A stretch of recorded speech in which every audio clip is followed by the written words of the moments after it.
This image is being shared around across social media, which shows the character popularity chart of all the characters currently available in Tekken 8. And the most important thing here is that Dragonov apparently is the second most popular character in the whole game, which is quite a bit of a surprise to me, at least personally.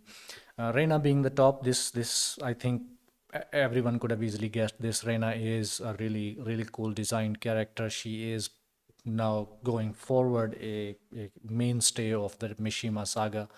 And she had a huge part to play in the Tekken 8 storyline.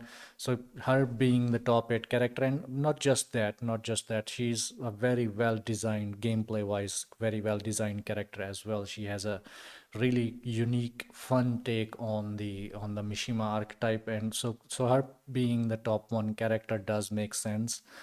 Victor being the third most popular, this is also a surprise to me. I would have thought that he would be popular, but not at the third level. But let's talk about Dragunov because I'm pretty sure this is what we are most interested in.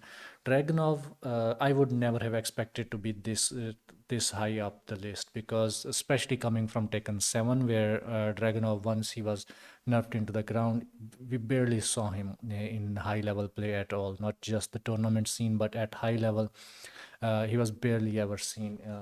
Even like character loyalists like Nobi, like JDCR, they had secondary characters that they would usually go with, and they didn't see much success in tournament level with Dragonov, unfortunately, because the character just didn't have much to offer. And I'm pretty sure that a lot of Dragonov mains in Tekken 8 now have PTSD from Tekken 7, and the same thing that happened in Tekken 7, where Dragonov was extremely popular in the beginning at global launch. Dragonov was really popular. He was everywhere. He was seen in all the tournaments. Then he got nerfed, and for the next 4 or 5 years, us Dragonov mains had to suffer through a character that always felt like incomplete because the strengths that this character had that made him really popular were nerfed into the ground, and once those strengths were taken away, Dragonov really didn't have a very strong, very fleshed out game plan. And so a lot of Dragonov mains might be thinking that that's what's going to happen in Tekken 8 as well, but I don't think so. I'm going to present a counterpoint to that argument, even though it seems like that's how it's being set up. Dragonov is really popular. Probably after the first couple of tournaments, he will be nerfed even further, and then he will be nerfed into oblivion, never to be seen again. That's how it seems what's happening. But I'm here to assure you that that's not going to happen for two reasons. One is that Dragonov's game plan is really popular with newcomers. He is a pressure character. He's a pressure monster. Once he has his momentum going, it's really hard to stop him because his momentum, his pressure is not based on gimmicks. His momentum is actual serious momentum that the opponent has to deal with. Opponent has to know what the correct options are to go against, and when to press buttons and when to step properly to counter Dragonov. They have to figure out exactly what Dragonov's game plan is, what options he's going to go with, and he has so many options to mix up with that the small chips that he does to you throughout his momentum based pressure, they stack up, and he completely takes over the game. So that's something that real newcomers really like. Newcomers definitely love gimmicky play where they get easy wins, but easy wins are one thing. A lot of people who actually want to get good at this game usually steer towards pressure based characters like Dragonov. So I think that's something that is going to really help Dragonov's game plan. And the second thing is that uh, in Tekken 7, when Dragonov was nerfed, when Dragonov was really popular, he was really popular because his two key moves, running two and down two, were really overtuned, right? Unfortunately, his running two tracked a lot, which meant that he always had a way to get in on the opponent with +6 frames. So he really had a strong presence. No matter what you did, you couldn't get away from this character. And the fact that it's fairly easier to do an instant while running two even in Tekken 7, it's really easy in Tekken 8, but even in Tekken 7, doing an instant while running to in your opponent's face was something that you could really master. So that would mean that Dragonov, whenever he wants, he had +6 frames. He always had +6 frames, and you couldn't step him. There was almost no counter play to this, because Dragonov with his running to would leave him at +6 frames that you can't step, and it was a mid, so you couldn't duck it. There was very little counterplay to his offense, and down to obviously crushes highs, something that something that powerful should not leave Dragonov at an advantage, right? Even though he's a momentum based character, then down to leaving Dragonov at -1 does make sense.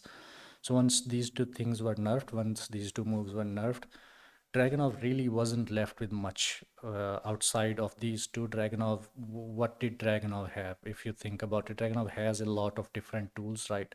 He has a good throw game. He has delayable, confirmable strings. He has counter hit strings.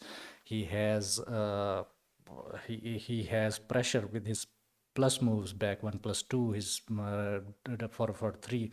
All of these moves that give Dragonov plus frames, all of these moves that pressure the opponent, all of them mostly only work at the wall. They don't really work in the neutral game, and his throw game can be countered if you have good throws.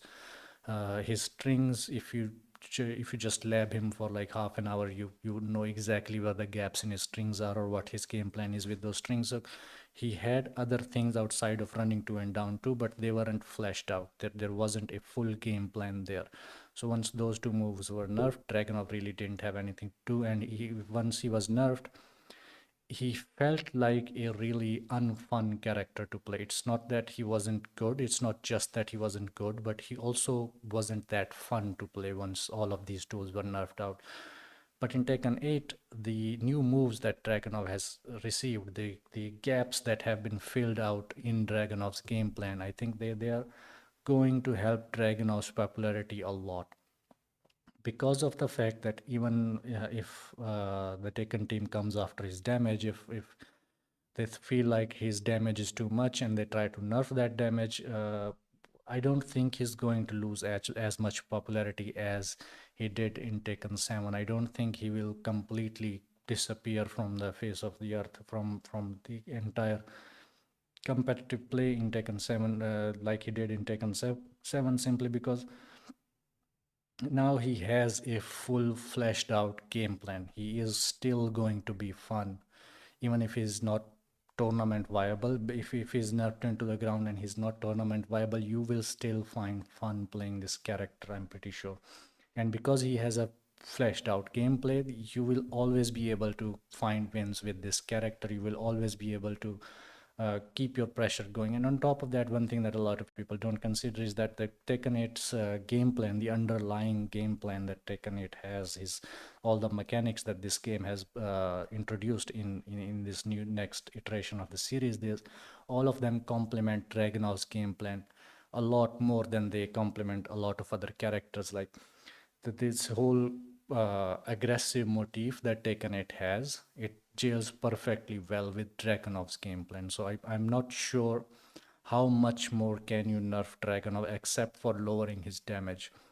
Right now, he's easily getting 80-90 damage out of almost all of his combo, of his launchers, right? He can easily get to 70, but he can also get to 80-90 damage if you know if there are perfect conditions, especially if walls are involved. You can easily get there.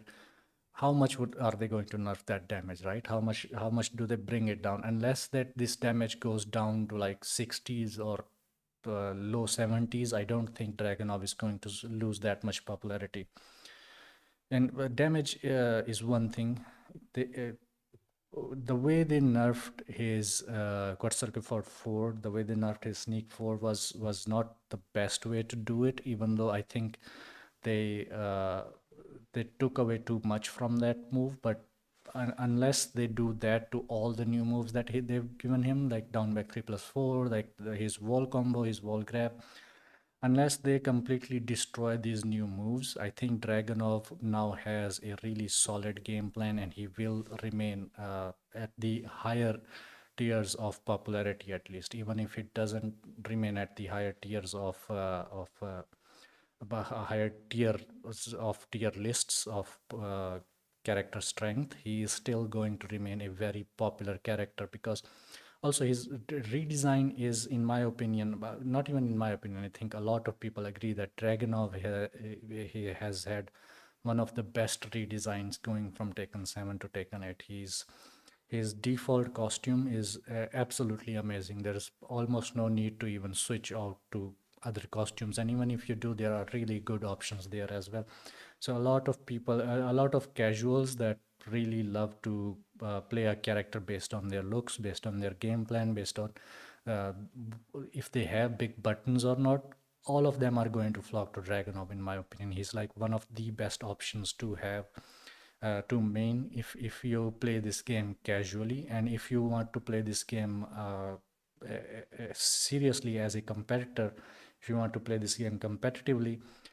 Right now, Dragunov is objectively one of the best options you have. His pressure is, if it depends on you. Obviously, Dragunov is only as good as the player that pilots him. Unlike other characters, he doesn't have a lot of gimmicks. Unlike other characters, he doesn't have strong, really scary mix-ups. But what he has is he's able to constantly chip away at the opponent, as long as you don't get too button happy. The opponent should always be on the back foot with Dragonov, and that's a huge strength that any competitive player would be looking for.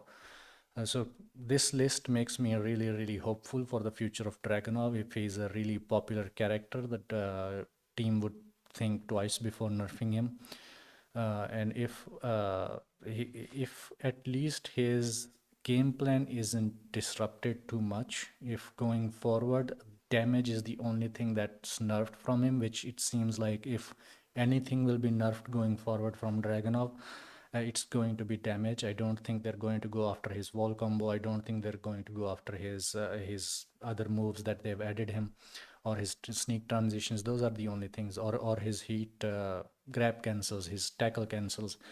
Those things are really powerful, and especially those things are really fun to play with. They shore up Dragonov's weaknesses so much that it's really fun to play him now. So if even if the Tekken team takes away his damage, I don't think he's going to lose that much in popularity. Maybe 1/3 at max, but I expect Dragunov to at least stay top 10 in popularity, at least in the coming few years. Obviously, 8 to 10 years down the line, when we have a new game on our hands, who knows what happens, right? How much Dragunov changes from his current iteration. But I don't see Dragunov being one of the lower tier popularity characters in Tekken 8, at least. His game plan gels too well with the underlying mechanics for him to be that unpopular. So this is really good news. The more popular Dragunov is, the more Dragunov mains there are, the better for all of us. I think Dragunov having a healthy community is good for all of us, because the more Dragunov mains there are, the more track we find, the more it's fun. But to me, at least, I really find it fun to go up against Dragonovs in ranked as well. It's really fun for me personally. In any case, this is really good news for me. This really made me happy, so I thought I'd just quickly create a video, share it with you guys, and thank you for watching, and I will see you in the next video.